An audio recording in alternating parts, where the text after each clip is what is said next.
अगले दिन सिद्धार्थ सुबह सोकर उठा और उठकर ऊँघते हुए वॉशरूम की तरफ जाने लगा। फिर कुछ देर बाद सिद्धार्थ जैसे ही मुंह धोकर वॉशरूम से बाहर आया और उसने अपना चश्मा लगाया तो उसे सब कुछ धुंधला धुंधला सा दिखने लगा। सिद्धार्थ ने अपना चश्मा उतारा और उसे साफ करने लगा, लेकिन तभी उसे एहसास हुआ कि उसे सब साफ दिख रहा है। इसीलिए चश्मा साफ करते हुए उसके हाथ रुक गए। फिर सिद्धार्थ ने फौरन आईने में जाकर अपना चेहरा देखा तो उसे अपनी आंखों पर यकीन नहीं हुआ। उसे एकदम साफ साफ दिखाई दे रहा है। तभी सिद्धार्थ ने एक बार अपना चश्मा वापस लगाकर देखा तो फिर से सब धुंधला धुंधला सा दिखने लगा। उसने तुरंत आंखों से अपना चश्मा हटाकर देखा तो उसे साफ दिखने लगा। ये देखकर सिद्धार्थ थोड़ा कंफ्यूज हो जाता है। ये मुझे अचानक से चश्मे के बिना साफ साफ कैसे दिखने लग गया? सिर्फ इतना ही नहीं, बल्कि जैसे ही सिद्धार्थ ने नहाकर कपड़े पहने तो वो उन्हें पहन भी नहीं पा रहा होता। उसके सारे कपड़े टाइट हो चुके हैं। अरे, ये सब क्या हो रहा है? उसने जैसे ही अपनी शर्ट पहनी तो वो शर्ट भी उसकी मसल पर आते आते फट गई। ये देखकर सिद्धार्थ की आंखें खुली की खुली रह गई। ये अचानक से मैं सलमान खान कैसे बन गया? उसने खुद से ही बुदबुदाते हुए कहा। सिद्धार्थ के साथ हुई कल की घटना के बाद से वो पूरी तरह से बदल चुका है और एक नया इंसान बन चुका है। अपने शरीर की मजबूती देख उसके चेहरे पर एक छोटी सी मुस्कान आ गई और उसकी आंखों में एक चमक। सिद्धार्थ बाहर जाकर अपनी माँ और अपनी बहन को ये सब बताना चाहता है, लेकिन अपने पिता के डर से वो अपने कमरे से बाहर नहीं निकलता। इसीलिए वो अपने डेस्क पर बैठकर किताब खोलकर पढ़ने लगा। 1 घंटा बीतने के बाद उसने अपनी किताबें नीचे रखी। उसके बाद उसने अपनी आंखें बंद कर ली और गहरी सांस ली ताकि वह अपने दिल की धड़कनों को शांत कर सके। सिद्धार्थ सोचने लगा कि उसके साथ ये जो कुछ भी हो रहा है, ये किसी भी इंसान के लिए किसी सपने से कम नहीं है। उसकी बॉडी किसी भी मामूली इंसान से कहीं बेहतर हो चुकी है। मगर सिद्धार्थ को सबसे अच्छी बात ये लगी कि उसका दिमाग भी पहले से कहीं ज्यादा शार्प हो रहा है। उसे अभी कुछ देर पहले पड़ी हुई सारी चीजें एक बार में याद हो गई हैं। सिद्धार्थ खुद को इस सब की कोई सफाई नहीं दे पा रहा होता और वो किसी को बता भी नहीं सकता कि आज वो कितना खुश है। तभी अपने एक्साइटेड हाथों से उसने अपना पुराना गिटार पकड़ा और एक गाना बजाना शुरू किया। सिद्धार्थ को अपने कानों पर यकीन नहीं हो रहा था कि वो सच में इतने अच्छे से कुछ बजा सकता है। यहाँ तक कि वो बड़े बड़े आर्टिस्ट से भी कहीं ज्यादा बेहतर तरीके से वो गाना बजा पा रहा है। ये सब कुछ उसके लिए बेहद नया है। एक तरफ वो काफी ज्यादा डरा हुआ है, वहीं दूसरी तरफ वो काफी ज्यादा खुश भी है। अपने इस नए सुपर ब्रेन के साथ वो किसी भी चीज को बेहद आसानी से और बेहद कम समय में याद कर सकता है। इन सारी चीजों को समझने में उसे थोड़ा वक्त लग रहा है। सिद्धार्थ अपनी किताबों में पूरी तरह से तल्लीन ही होता है कि तभी अचानक से उसके कमरे का दरवाजा थोड़ा सा खुला और उसकी बहन अंदर आई। ओए सिड, क्या कर रहा है? श्वेता अपने हाथ में एक सेब लिए अंदर आई और आराम से बैठकर सेब खाते हुए पूछा। उसे देखते ही सिद्धार्थ ने अपने माथे पर हाथ रख लिया और कहा, अरे तू मेरा फिर से दिमाग खाने आ गई। जा बाहर जाकर सेब खा। मैं तो यहीं बैठी रहूंगी, तुझे जो करना है कर ले। इतना कहकर वो आराम से पांव पसार कर वहीं बैठ गई। श्वेता सिद्धार्थ से 2 साल छोटी है। उसके नखरे बिल्कुल बड़ों जैसे हैं। वो भी घर में सबके ऊपर अपना हुक्म चलाती है और सबको उसकी बात माननी पड़ती है। तुझे कुछ काम है? सिद्धार्थ ने उसे जल्दी से वहां से भगाने के लिए पूछा। मुझे कोई काम नहीं है। तभी उसकी नजर सिद्धार्थ की किताबों पर पड़ी। तभी उसने सिद्धार्थ को घूरते हुए पूछा, अब तू पढ़ने भी लगा? तुझे क्या लगता है तेरा कॉलेज में एडमिशन हो जाएगा या नहीं? ये तो मुझे भी नहीं पता, लेकिन मैं इस बार अपनी पूरी कोशिश करना चाहता हूँ। अच्छा चल इतना मत सोच, मुझे लगता है तेरा एडमिशन हो जाएगा। अपनी बहन की बात सुनकर सिद्धार्थ ने हंसते हुए पूछा। अच्छा, और तुझे कैसे पता कि मेरा एडमिशन हो ही जाएगा? इतना भी नालायक नहीं है तू। बाकी कुछ असर तो मुझ जैसे जीनियस का भी पड़ा ही होगा ना तुझ पे। इतना कहकर श्वेता ने अपना सिर थोड़ा ऊपर उठा लिया जैसे वो कहीं की राजकुमारी हो। हाँ, अभी बताऊं पापा को अपना होमवर्क छोड़कर यहाँ पर क्या बकवास कर रही है तू? रुक पापा। उसे डराने के लिए सिद्धार्थ ने धीरे से पुकारा, लेकिन तभी श्वेता ने उठते हुए कहा, हाँ हाँ ठीक है, नहीं बोल रही कुछ। नाराज क्यों हो रहा है? तभी अचानक से श्वेता की नजर सिद्धार्थ के चेहरे और उसकी बॉडी पर पड़ी। वह कुछ देर तक तो अपने भाई की तरफ देखती रही और फिर उसने पूछा, सिड तुझे कुछ हुआ है क्या? आज तू कुछ अजीब सा लग रहा है। ये सुनकर सिद्धार्थ थोड़ा हिचकिचा गया और उसने पूछा, अजीब सा मतलब? मैं अजीब कैसे लग रहा हूँ? मुझे नहीं पता। फिर श्वेता ने कुछ सोचते हुए जवाब दिया, पता नहीं, लेकिन हाँ कुछ तो अजीब जरूर है। इतना कहकर श्वेता उसके कमरे से चली जाती है। श्वेता अपने भाई को ये नहीं बता सकती कि अचानक से उसे सिद्धार्थ पहले से काफी ज्यादा हैंडसम लग रहा है और उसकी आंखों में एक चमक है जो श्वेता ने आज से पहले कभी नहीं देखी। यहाँ तक कि वो कुछ इंच लंबा भी लग रहा है। लेकिन इन सब की वजह क्या है? कुछ देर बाद सिद्धार्थ के पिता बसंत घर लौटे और सीधा अपने कमरे में जाकर अलमारी खोलने लगे। जैसे ही उन्होंने अंदर का लॉकर खोला तो तभी सुनीता अंदर आ गई और उन्होंने अपने पति से पूछा, अरे गुड़िया के बापू, ये सब क्या करत हो? उन्हें समझ में नहीं आ रहा कि अचानक से बसंत लॉकर खोलकर क्या कर रहे हैं। उन्होंने पीछे मुड़कर देखा और अपनी बीवी से कहा, हमका ये सब रुपया निकाले का पड़ी गुड़िया की माँ। अगर हम ये रुपया नहीं निकाले तो हमारा बिटवा किसी स्कूल में नहीं पढ़ पाएगा, उसकी जिंदगी खराब हो जाए। बसंत की बात सुनकर सुनीता काफी परेशान हो गई। उसने तुरंत बसंत के करीब जाकर उनसे पूछा, पर गुड़िया ऊका का हुई? हमने पाई पाई करके ऊकी शादी के लिए पैसा जोड़ना शुरू किए हैं। अगर हम अभी ये पैसा निकाल ले तो ऊके लिए का बची? अपनी बीवी की बात सुनकर बसंत कुछ देर के लिए सोच में पड़ गए। अपनी बेटी का चेहरा अपनी आंखों के सामने आते ही उनकी आंखें भर आई, मगर उन्होंने जवाब दिया, लेकिन गुड़िया की माँ, हमका कछु न कछु तो करना ही होगा। हम अपन बिटुआ को इतना बर्बाद नहीं होने दे सकत। लेकिन तू गुड़िया की फिक्र ना कर। अरे हम ऊका बाप हूँ बाप, हम ऊका कहीं से कोई कमी नहीं आने दूंगा, चाहे कुछ हो जाए। लेकिन ऊकी शादी हम धूमधाम से करी। हम और कड़ी मेहनत करबे। एक और जगह रेडी लगाने की जगह गली गली जाकर हम फल बेचब। पैसा इकट्ठा हो जाएगा गुड़िया की माँ, हम पर भरोसा रख। सुनीता की आंखों में आंसू है। वहीं दूसरी तरफ सिद्धार्थ कमरे के बाहर छुपकर सारी बातें सुन रहा है। ये सब सुनकर वो भी अपने आंसू रोक नहीं पाया। ये सब मेरी वजह से हो रहा है। मेरे माँ बाप इतनी तकलीफ में सिर्फ मेरी वजह से हैं। तभी अचानक से उसे किसी के कदमों की आवाज सुनाई देती है और वो चुपचाप नाहम जल्दी में अपने कमरे में चला गया। बसंत उसके कमरे में आए और उससे कहा, चला जल्दी से अपना बुशर्ट पैंट पहन तैयार हो जाओ, हम तुम्हारी स्कूल जा रहे हैं। घर से कुछ ही दूर बने बस स्टॉप से बस लेकर वो दोनों सिद्धार्थ के स्कूल निकल गए। पूरे रास्ते उन दोनों ने किसी से कुछ नहीं कहा। बसंत को देखकर लग रहा था जैसे उनके मन में काफी कुछ चल रहा है। उनके माथे की लकीरें एक बार भी नहीं मिटी। आखिर में जब वो दोनों दिल्ली स्कूल ऑफ एक्सीलेंस के गेट पर पहुंचे तो सिद्धार्थ ने देखा कि उसके पापा ने गहरी सांस ली और अपनी जेब में पड़ी हुई उस पैसों की गड्डी पर हाथ घुमाया। फिर वो दोनों सीधा मिस्टर वर्मा के ऑफिस की तरफ चल दिए। ऑफिस के सामने पहुंचकर अंदर जाने से पहले बसंत के मन में एक साथ काफी सारी बातें चल रही थी, जैसे आज वो किसी भी कीमत पर खाली हाथ यहाँ से नहीं जाने वाला। सिद्धार्थ को स्कूल से निकाल दिया गया है और इसी सिलसिले में सिद्धार्थ और उसके पापा उसके प्रिंसिपल मास्टर वर्मा से बात करने आए हैं। तभी बसंत ने उसके ऑफिस का दरवाजा खटखटाया। किसी के दरवाजे खटखटाने की आवाज सुनकर मिस्टर वर्मा ने अपनी सख्त आवाज में कहा, कम इन। मिस्टर वर्मा की आवाज सुनकर बसंत ने अपने पीछे खड़े सिद्धार्थ की तरफ देखा और उसने धीरे से अपना सिर हिलाया। फिर वो दोनों मिस्टर वर्मा के ऑफिस में एक साथ अंदर आए। सिद्धार्थ को वहां पर देखते ही मिस्टर वर्मा के चेहरे के हाव भाव तुरंत बदल गए और वो नाराज होकर गुस्से में कहने लगे, तुम्हें तो हमने स्कूल से निकाल दिया था ना, तो फिर तुम यहाँ क्या कर रहे हो? सिद्धार्थ अपना चेहरा नीचे झुकाए वहां खड़ा रहा और उसने कुछ नहीं कहा। निकल जाओ यहाँ से। तुम्हें क्या लगता है कि तुम्हारा जब मन करेगा तुम यहाँ पर आ सकते हो? जैसे अभी तुम इस स्कूल में पढ़ते हो, अभी की अभी चुपचाप यहाँ से चले जाओ। प्रिंसिपल को इस तरह से नाराज देखकर बसंत तुरंत सिद्धार्थ के आगे आ गए और उन्होंने वो पैसों की गड्डी मिस्टर वर्मा की डेस्क पर रखते हुए कहा, साहब ऐसा जुल्म मत कीजिए। हम अपने इस नालायक बिटवा को यहाँ पर हुजूर से माफी मांगने के लिए लेकर आया हूँ। हमका पता है कि आप इका माफ कर दे। ये तो अभी बालक है, इका बिल्कुल भी समझ नहीं है, लेकिन ये धीरे धीरे सब सीख जाएगा। नहीं बसंत, अब और नहीं। अब ये बात मेरे हाथों से निकल चुकी है। अब मैं तुम दोनों बाप बेटों की बात बिल्कुल नहीं मानूंगा। इस बार तुम्हारे बेटे ने सारी हदें पार कर दी। इस बार मेहरा जी की बेटी रुचि ने इसके खिलाफ शिकायत की है। क्या तुम्हें पता है वो कौन है? वो हर साल हमारे स्कूल को लाखों का डोनेशन देते हैं। अब तुम दोनों चुपचाप यहाँ से निकल जाओ, वरना मुझे सिक्योरिटी को बुलाना पड़ेगा। नहीं नहीं साहब, ऐसा मत कीजिए, हम आपसे विनती करता हूँ, बसंत ने उनसे गुहार लगाते हुए कहा। साहब, हमारा बेटा कल को कॉलेज के दाखिले की परीक्षा में बैठने वाला है। अगर आप ई का एक मौका नहीं देंगे तो ई की जिंदगी खराब हो जाएगी। हम आपके हाथ जोड़त हैं, आपके पैर पड़त हैं, ई का बस एक मौका दे दीजिए। लेकिन उन लोगों की बात सुनकर मिस्टर वर्मा काफी ज्यादा इरिटेट हो गए। वह तुरंत खड़े हुए और उन्होंने एक झटके में वो पैसे की गड्डी नीचे जमीन पर गिरा दी, जिससे जमीन पर यहाँ से वहां फैल गए। मैंने तुमसे कहा ना कि यहाँ से निकल जाओ तो निकल जाओ। अपने ये फटे पुराने नोट लो और चुपचाप यहाँ से चलते बनो। तुम्हारे बेटे की जिंदगी में मेरा कोई लेना देना नहीं है, इसीलिए जैसा मैं कहता हूँ वैसा करो, नहीं तो मैं पुलिस को बुलवाकर तुम दोनों को अरेस्ट करवा दूंगा। लेकिन बसंत नीचे जमीन पर पड़े हुए अपने बिखरे हुए पैसों को देखने लगा, जैसे वो सिर्फ पैसे न होकर उसके बेटे के सपने बिखरे पड़े हों।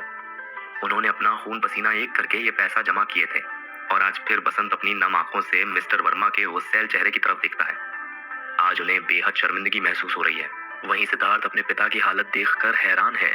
जिसके पिता कल तक उसे स्कूल से निकाले जाने पर डांट रहे थे, आज वही पिता उसकी आंखों के सामने बेबस और लाचार खड़े हैं। यह देखकर सिद्धार्थ फौरन अपने पिता को कंधे से पकड़कर उठाता है। फिर वो अपनी मुट्ठियां बीच लेता है और प्रिंसिपल की तरफ देखने लगता है। ये देख बसंत सिद्धार्थ की हथेली पर अपना हाथ रख देता है और उसे वहां से चलने का इशारा करते हैं। बसंत आगे भी कुछ कहना चाहते हैं, मगर इस वक्त उन्होंने चुप रहना ही बेहतर समझा। इस वक्त उनकी कोई भी बात सुनकर मिस्टर वर्मा का गुस्सा शांत होने वाला नहीं है। इसीलिए बसंत का चेहरा उतर गया और वो मिस्टर वर्मा के ऑफिस से बाहर जाने लगा। रुको! तभी अचानक मिस्टर वर्मा ने उनके पीछे से आवाज लगाई, अपने ये पैसे भी समेटो। अगर रिश्वत ही देनी है तो उसका दम रखो। इतने कम पैसों से कुछ नहीं होता। अब दफा हो जाओ यहाँ से। पता नहीं कहाँ कहाँ से आ जाते हैं। वो गड्डी देखते ही मिस्टर वर्मा साफ साफ समझ गए कि वो पैसे 40-50 हजार रुपए से ज्यादा नहीं होंगे। लेकिन मिस्टर वर्मा को कौन बताए कि ये पैसे जिन्हें वो कम और फटे हुए बता रहे हैं, वो बसंत की जिंदगी में कितनी अहमियत रखते हैं। फिर बसंत और सिद्धार्थ तुरंत नीचे झुककर वो सारे पैसे उठाने लगे और वहां से जाने के लिए पीछे मुड़ गए। लेकिन जैसे ही सिद्धार्थ पीछे मुड़ा, उसके कदम रुक गए। तो क्या होगा इस कहानी में आगे? आखिर क्यों रुके हैं सिद्धार्थ के आगे बढ़ते कदम? क्या बसंत अपने बच्चों का भविष्य बचा पाएंगे? क्या करेगा सिद्धार्थ अब? जानने के लिए सुनते रहिए तू मेरा हीरो नंबर 0, सिर्फ पॉकेट एफएम पर।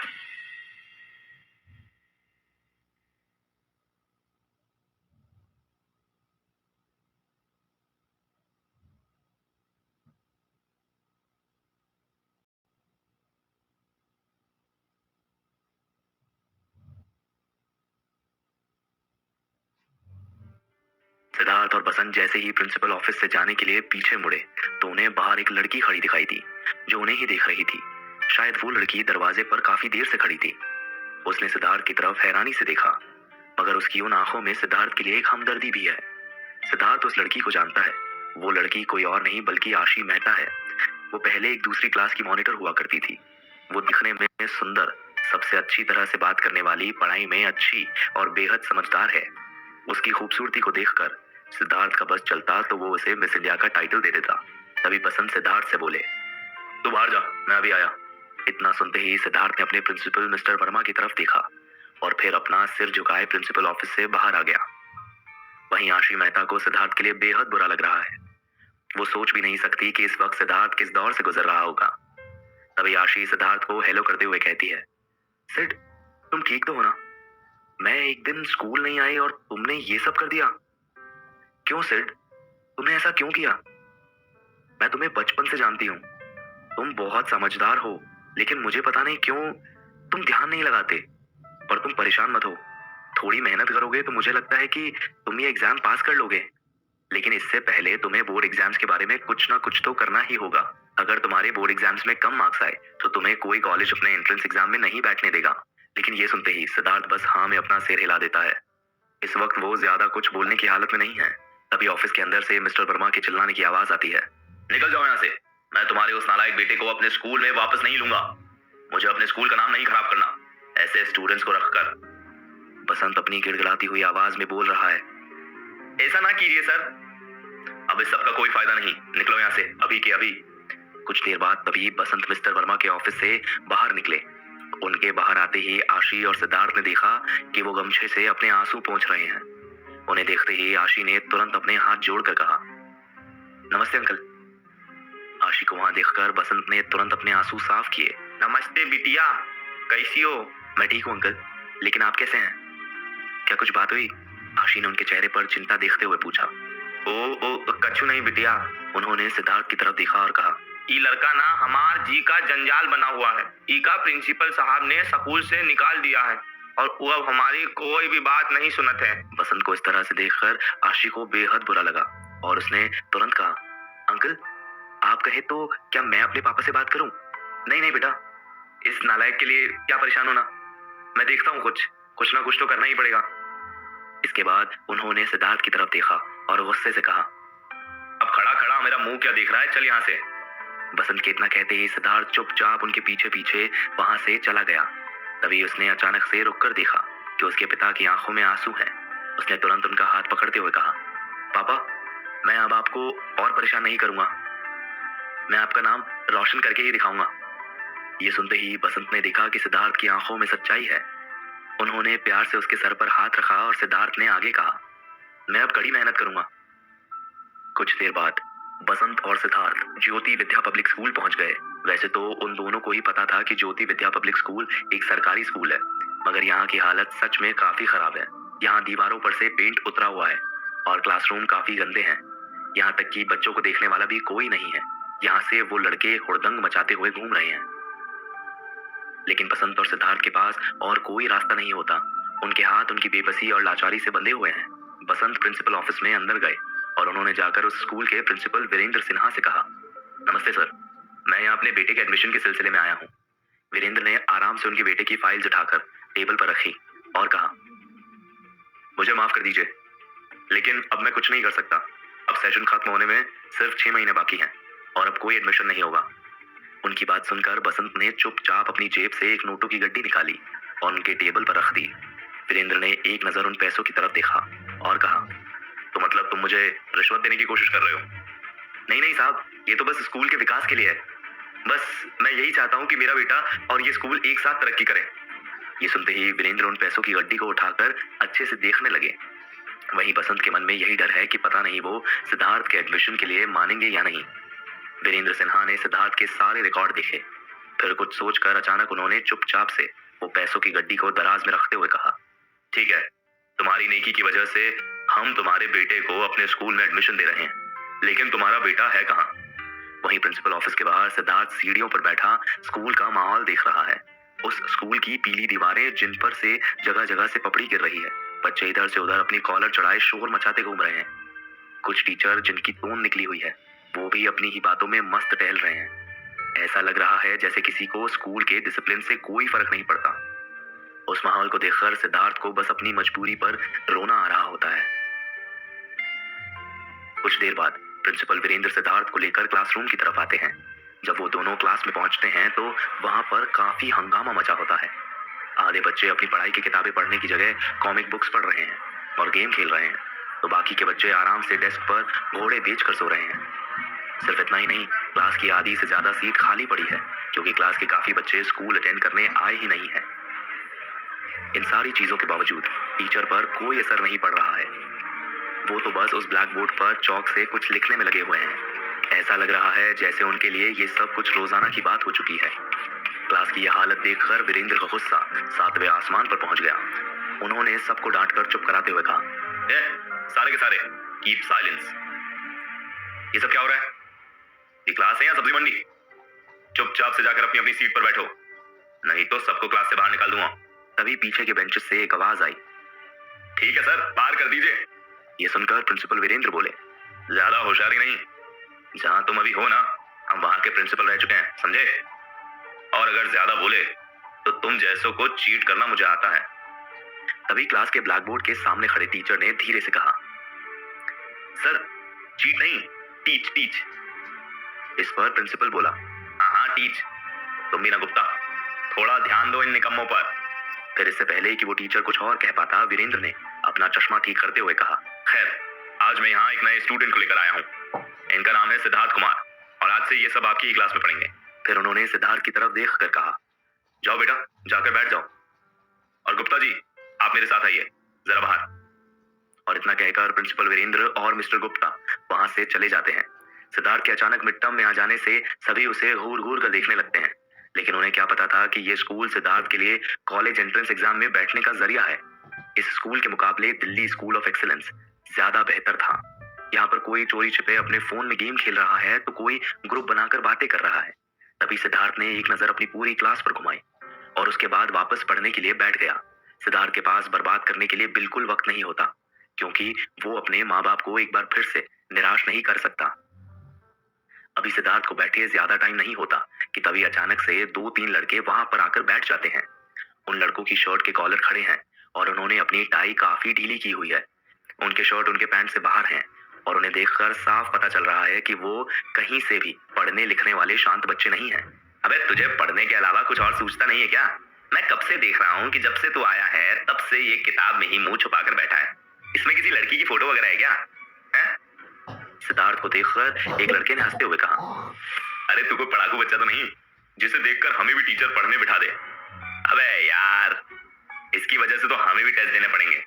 दूसरे लड़के ने अपने माथे पर हाथ रखते हुए कहा, भाई देख, मेरी बात सुन, ये पढ़ना वढ़ना छोड़ दे, मेरे पास एक बहुत अच्छा गेम है, वो दिखाता हूँ तुझे, आजा। इतना कहकर वो लड़का तुरंत खड़ा हो गया और उम्मीद करने लगा कि सिद्धार्थ भी उसके पीछे पीछे आ जाएगा। लेकिन तभी एक लड़के ने बीच में आते हुए कहा, ये तुम लोग यहाँ पर क्या कर रहे हो? अभी बताओ मैं सर को। टीचर की धमकी मिलते ही वो बच्चे आपस में फुसफुसाते हुए बोले, लो आ गया सर का चमचा। फिर तुरंत हंसते हुए उस लड़के से कहा, अरे अभिषेक, तू परेशान क्यों हो रहा है यार? हम तो बस इससे ऐसे ही बात करने की कोशिश कर रहे हैं, हम जा ही रहे हैं बस। इतना सुनते ही वो सब वहां से रफू चक्कर हो गए। सिद्धार्थ ने उस लड़के की तरफ देखा जो दिखने में दुबला पतला है और उसने चश्मे पहने हुए हैं। उससे कहा, थैंक यू, अरे ऐसी कोई बात नहीं है, ये लोग हैं ही ऐसे, हर किसी को परेशान करते रहते हैं, इसलिए मुझे इनके सामने टीचर की धमकी देनी पड़ती है। तुम्हारा नाम सिद्धार्थ है ना? वो लड़का हुए सिद्धार्थ से बोला। हाँ। ये सुन उस लड़के ने तुरंत अपना हाथ आगे बढ़ाते हुए कहा, मेरा नाम अभिषेक है, अगर तुम्हें किसी तरह की मदद चाहिए हो या कोई काम हो तो मुझे बता सकते हो। ये सुनते ही सिद्धार्थ अपना सिर हाँ में हिला देता है। तभी मिस्टर गुप्ता क्लास में आते हैं और सभी को चुप करा देते हैं। फिर वो सिद्धार्थ से पूछते हैं, तो जनाब इससे पहले कौन से स्कूल में थे? सिद्धार्थ जवाब देता है, दिल्ली स्कूल ऑफ एक्सीलेंस में सर। लेकिन पता नहीं क्यों सिद्धार्थ का जवाब सुनकर सारे बच्चे एक साथ जोर से हंस पड़ते हैं। तभी उनके टीचर गुप्ता सभी को चुप कराते हुए कहते हैं, चुप हो जाओ। हाँ, तो तुमने मिड टर्म में अपना स्कूल क्यों छोड़ा? ये सवाल सुनते ही सारे स्टूडेंट सिद्धार्थ की तरफ देखने लगते हैं। सिद्धार्थ ने जवाब दिया, वो सर, क्योंकि मुझे पढ़ाई और वक्त की अहमियत का एहसास नहीं था, इसलिए मैं इस बार अपनी कोशिश में किसी तरह की कोई कमी नहीं छोड़ना चाहता। लेकिन फिर से सिद्धार्थ की बात सुनते ही पूरी क्लास में हंसी का ठहाका गूंज उठा। तभी अचानक से स्कूल की घंटी बज जाती है और सारे बच्चे क्लासरूम से बाहर भागने लगते हैं।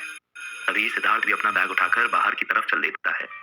आज बेहद गर्मी है और सूरज अपनी आग बरसा रहा है। स्कूल के सारे बच्चे गर्मी की वजह से शिकायत कर रहे हैं, तो कुछ स्कूल से निकलते ही एक दूसरे पर पानी फेंक रहे हैं। वहीं दूसरी तरफ सिद्धार्थ किसी अजीब सी उधेड़ बुन में लगा हुआ है। इत्तेफाक से दिल्ली स्कूल ऑफ एक्सीलेंस के बच्चे भी उसी वक्त पर अपने स्कूल से बाहर निकल रहे होते हैं। ये सब देखने में ही बड़ा अजीब लग रहा है। सड़क के दोनों किनारों पर एक ही शहर की दो अलग अलग सूरतें देखने को मिल रही हैं। जैसे ही सिद्धार्थ स्कूल के बाहर निकलने लगा, तभी कुछ लड़कों ने उसे परेशान करना शुरू किया। बंटी ने कहा, दोस्तों वो देखो, ये महाराज कॉन्वेंट से पढ़कर आए हैं, जरा इनका रुतबा तो देखो। तभी एक लड़का सिद्धार्थ को धक्का दे देता है, जिससे सिद्धार्थ गिरते गिरते बचता है। ये देख रॉकी बोलता है, अरे भाई, महाराज साहब तो लड़खड़ा गए, लगता है अभी इन्होंने ठीक से चलना भी नहीं सीखा। इतना कहकर वो लड़के हंसने लगते हैं। अभी सिद्धार्थ रॉकी की कॉलर जाकर पकड़ लेता है और अपनी सख्त आवाज में उससे कहता है, मुझे तुम लोगों की इन बातों से कुछ फर्क नहीं पड़ता, समझे? मुझे अपने माँ बाप का नाम रोशन करना है, यूनिवर्सिटी में एडमिशन लेना है।